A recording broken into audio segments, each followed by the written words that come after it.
Election लड़ने वाली किसी सियासी जमात से उसका इंतखाबी निशान छीनना ऐसे ही है जैसे किसी फौजी से उसकी बंदूक छीनकर जंग जीतने की तवक्को करना, जैसे किसी गार्ड से उसका असला वापस लेकर सिक्योरिटी की तवक्को करना, जैसे किसी हॉकी के खिलाड़ी से उसकी स्टिक वापस लेकर उससे गोल करने की तवक्को करना, और जैसे किसी क्रिकेट के खिलाड़ी से बल्ला छीनकर रन्स की तवक्को करना।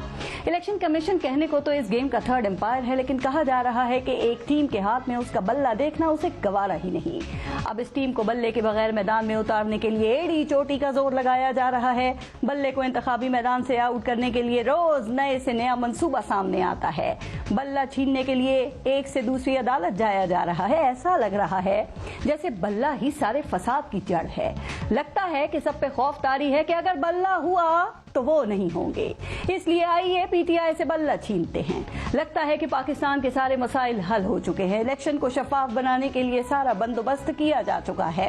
एक एक सियासी पार्टी को उसकी ख्वाहिश के मुताबिक लेवल प्लेइंग फील्ड दी जा चुकी है। इलेक्शन को आजाद, खुद मुख्तार और शफाफ बनाने के लिए ऐसे ऐसे इंतजाम किए जा चुके हैं कि कोई शिकायत करने वाला ही नहीं बचा, यानी कि सब काम हो चुके। तो फिर आइए पीटीआई से बल्ला छीनते हैं, क्योंकि बल्ला ही सारे फसाद की जड़ है। लगता है कि पाकिस्तान में आईन और कानून की हुक्मरानी कायम हो चुकी, अदल और इंसाफ का बोलबाला हो चुका। अदालतें तमाम मुकदमात में साइलों को इंसाफ दे चुकी, मुआशरे से जुल्म का खात्मा और जालिम कानून के शिकंजे में लाए जा चुके।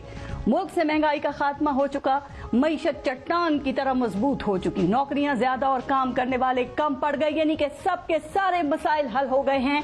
तो फिर आइए पीटीआई से बल्ला छीनते हैं, चूंकि बल्ला ही फसाद की जड़ है। और इस फसाद की जड़ को काटने के लिए थर्ड एम्पायर हर अदालत का हर फैसला न सिर्फ चैलेंज करने बल्कि फैसला अपने हक में करवाने की कोशिश कर रहा है।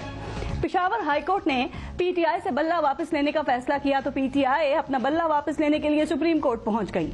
अब कहा जा रहा है कि पीटीआई से बल्ला छीनने की एक वजह खुद पीटीआई भी है, जिसने जानते बूझते अपना इलेक्शन ठीक तरीके से करवाने का ख्याल ही नहीं रखा और अब अपना काम वो अदालतों से करवाना चाहती है। ये मामला सुप्रीम कोर्ट में है और अगर सुप्रीम कोर्ट भी बल्ला वापस नहीं करती तो फिर पीटीआई क्या करेगी?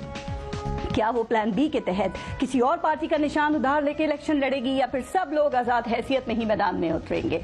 हाँ, एक मसले की जड़ हमारे यहाँ सियासत में सादिक और अमीन होना भी है, और मसले की ये जड़ काटने की कोशिश भी अदालतों में ही हो रही है।